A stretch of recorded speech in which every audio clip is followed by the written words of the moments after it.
Marina Arsenijevic is a Serbian-born American pianist and composer who is known for playing on a transparent piano, recording popular albums and performing on a PBS TV show.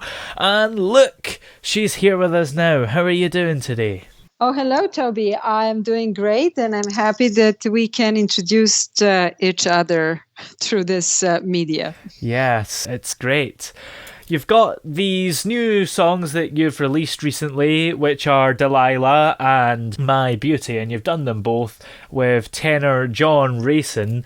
What gave you the idea to do versions of these songs? Do they mean a lot to you?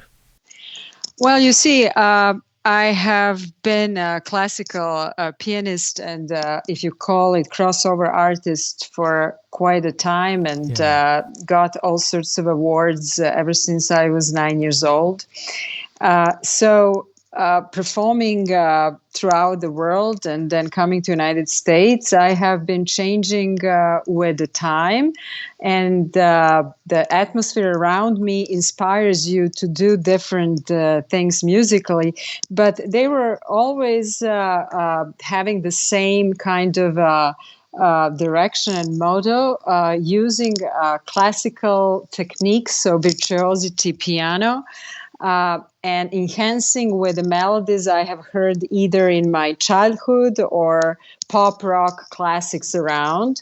And everybody were asking me, what is that creates the classics of today? And if you think of the music in the past, let's say 60 years, there are melodies or songs that became classics. So you can call them today as classics of this century. Yeah. So I have used them almost as an inspiration to create my own compositions, as Franz Liszt did in the 19th century, as Chopin did, as Rachmaninoff did. So I created kind of my own composition using melody of Delilah. I always was big fan of a beautiful tenor voice of Tom Jones. Yeah.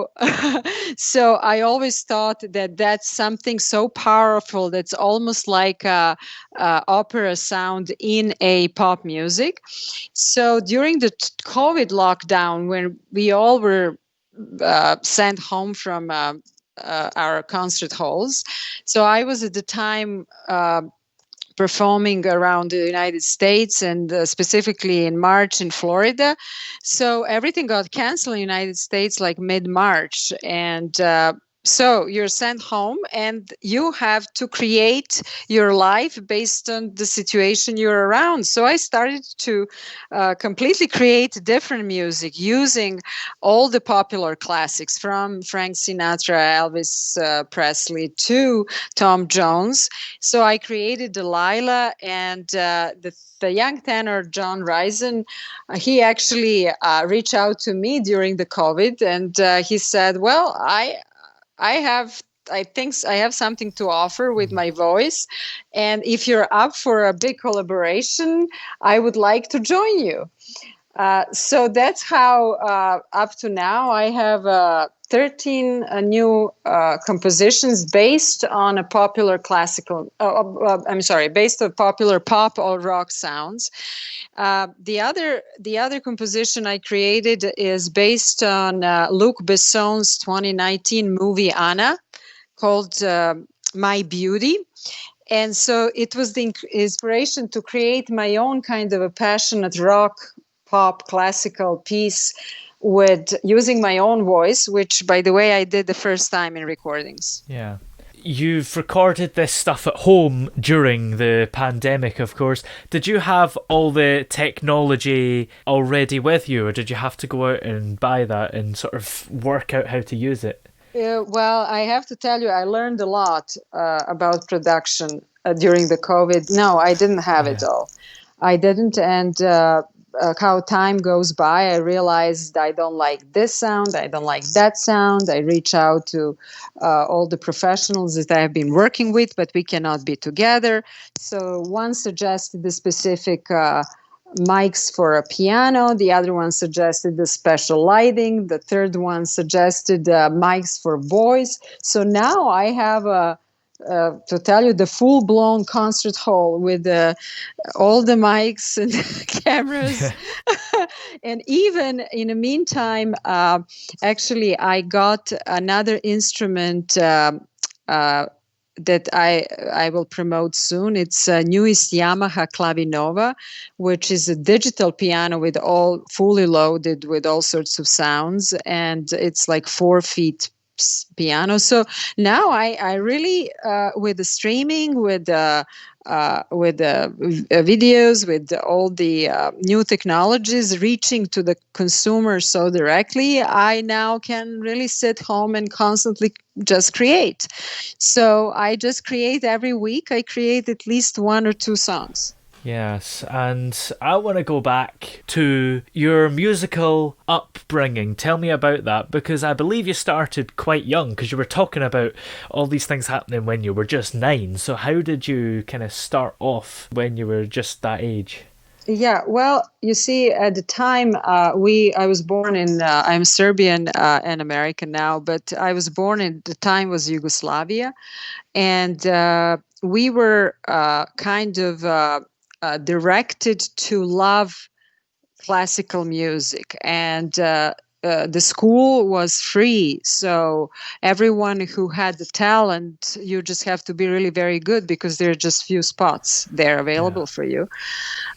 So you I started really at the age of 4. My parents, I was very, very vibrant child, so they could not at all calm me down. So they said, if you take her maybe to classical ballet, that's dancing, so maybe she will be exhausted afterwards, or maybe you should take her swimming.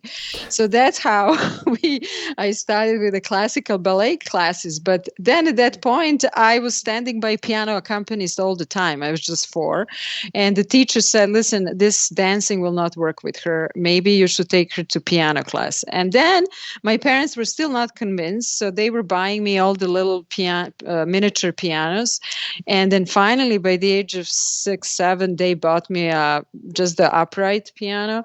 Yeah. And then at 9, I got audience of 2,000 people. I performed Chopin, Beethoven, Brahms, and that audience was not really audience, just regular audience. These were all my classmates. The whole school had to come and listen to Marina, and they all were forced to come and listen to me.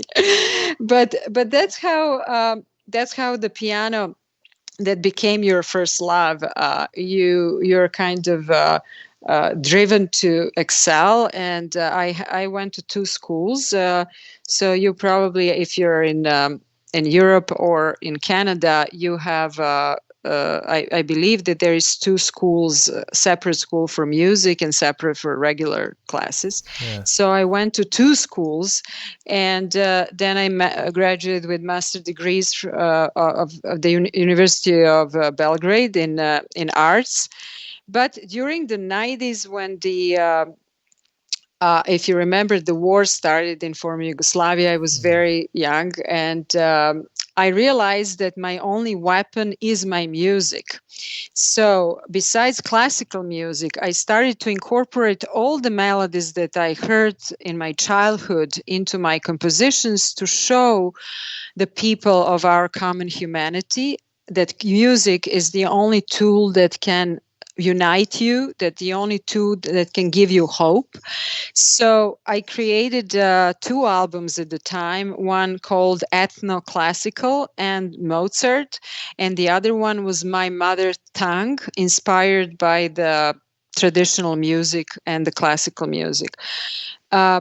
Unfortunately, my career was interrupted by the bloodiest civil war since World War II. That has changed, you can imagine, dramatically my outlook on life and music. So during the bombing of Serbia and Kosovo, I composed Composition Kosovo, where I celebrated this differences that we have, but we all grew up together. So I thought if I play the music that remind us that we're all one, that we can somehow heal. Well, at the last day of bombing, 1999, I left Serbia for the United States, and my career took off after playing my first Carnegie Hall concert. Yeah. And then that one was sold out. I got the great critics, and the second one was sold out. And then somebody came up to me and said that they would like to create a PBS concert. PBS is a public broadcasting services, United States, Yeah. and it's actually the only network that broadcasts the full concerts without interruption, and they use the concerts for fundraisings. Yeah. So so it's just like that, it looks like it's just like that, but the second day someone says, well, maybe it should be West Point Orchestra. And I said, what in the world I have to do with West Point? Well, they said, you went through wars and you want to celebrate unity through diversity. They have a diverse corps of cadets in a glee club from 26 different countries. They have one of the best concert bands. And if you can create a program, then we can film it. So there you go. I created a program that's called Unity Through Diversity, where I started from Gershwin, Rhapsody in Blue, Franz Liszt, Hungarian Rhapsody, Bohemian Rhapsody by Queen, and all my music inspired by the turbulence that I grew up with. So that show until now reached over 170 million viewers on particular network, and there you go. And now I'm talking to you. Yeah. And that is an incredible thing to have had a chance to do. And that's not the only thing you've done. You've done so many things and had so many big moments. Are you able to pick out one or two highlights of sort of concerts you've played? Yes. Well, I would say that I always thought that music, besides uniting people and besides healing the people, can also, I can help people with the music just by playing it and raising money for different humanitarian organizations throughout the world.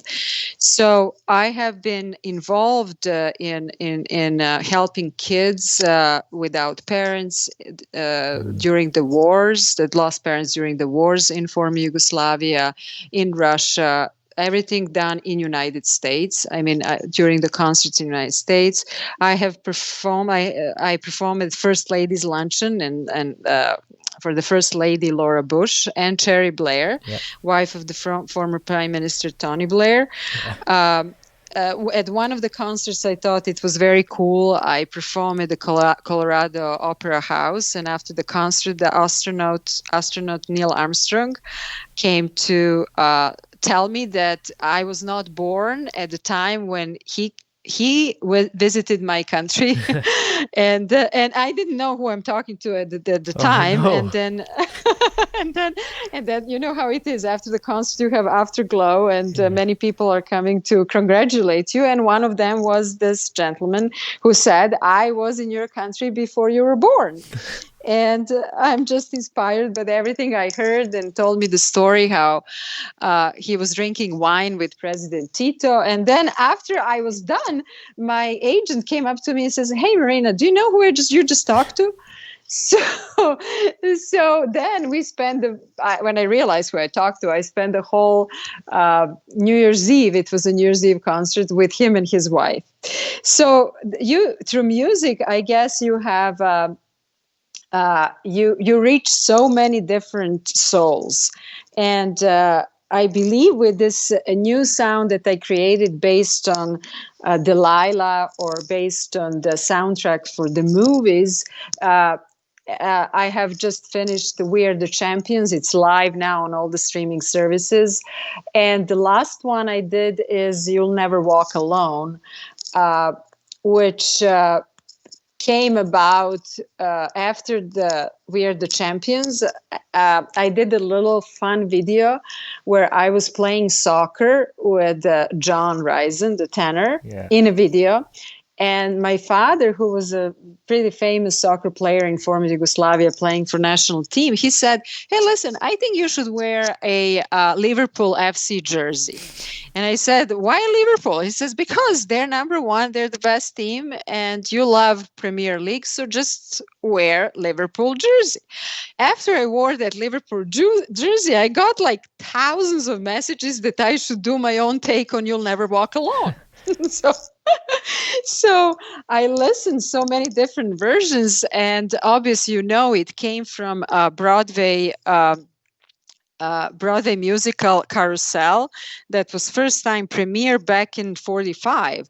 So I said, oh, well, I guess I can create something that's like movie soundtrack. And I called John and said, how about you sing this? He says, yes, that's from a famous musical, and John is opera singer. He says, that's perfectly fine. And it took me, I don't know, several days. I played around, and as of today, that actually has the most views of all my music that I have released. That's a few covers you've mentioned. Do you write any of your own songs as well on top of that? Yes. I have created everything for PBS special which I have been nominated for an Emmy TV award. All compositions, all 15 compositions are my own. As I said, inspired by the conflict in the world between different ethnic, religious groups, races. So I wanted to show that through music, we can all find each other. We can all find our own sky, piece of our own sky. I have a composition, Under the Sun, that is going to be released on streaming services on November 7th. I have a composition, Gypsies, where I'm talking about that it's about that gypsy mind that is traveling around, walking around, finding this special place where you want to live. I have a composition, Dawn of Time. I have a composition called Andalusia, where I was actually inspired by the region in Spain where guitar was first founded, and I created kind of my own version of Spanish rhythm song. So yes, I go from my own composition where I'm inspired by the world around me to now, I wouldn't say covers. I was just interviewed recently by a British radio station, and one of the hosts review or give his own critique that it's more like a piano little piece, concerto, that uses a melody of Delilah, or the melody of Sway, or the melody of It's Now or Never. But it's actually a different kind of a piece, classical virtuoso music piece with a voice. Yeah. In the music world, are there any musicians that have really inspired you? You see, it's kind of interesting when they were asking me if you have idols, and it was a strange answer ever since I was a little girl. I said, I don't think I have idols. but if you're asking me about the musicians of today, of the living songwriters, and someone who created the best complex sound, I would say it's Freddie Mercury of Queen, Paul McCartney, Billy Joel, Elton John. Yeah. So those would be my four. And would you say Tom Jones as well? Because you were talking about him earlier. Or would you say... Well, I do like his specific voice. I think that Tom Jones has so much influence on a specific tenor voice that is so different from any anything you heard before or after him. That's why I was inspired by this particular Delilah. But if you're talking about overall, you're asking me about overall opus of musicians, right? Yeah. Yeah, so that's why I mentioned the four others. But Tom Jones' specific Delilah, I think that's one of the most deepest written songs of today that remind me kind of a modern day opera Carmen. So that's how I even made my take on that. And other than YouTube, is there anywhere else to have a look at your music at the moment?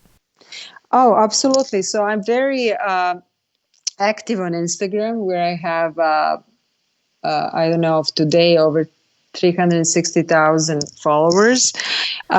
So I every week, at least 2-3 times a week, I post either little snippets or the minutes of a real video on Instagram, Facebook, my Facebook, which is under my name, that people have to search how to write down my last name, which is kind of a little difficult, but that you asked me how to pronounce my last name. But one of my agents gave me 3 little emojis to pronounce Arsenijevic, like knee, and then Jevic. I don't like to be a witch, but that was a third. That was a third emoji of my last name. So yes, it's Instagram, Facebook, and now streaming services is all streaming services: Spotify, Apple Music, Amazon, Google, and all the others. But I guess the most viewed are Apple Music and Spotify, right? Yeah. Yeah, so they can, whoever look for me, they can find me on those platforms. Well, thank you very much for joining us today, Marina. Thank you, Toby, very much. Thank you for your interest in this kind of music. And I hope that we will reach millions of listeners together. Yes, hopefully.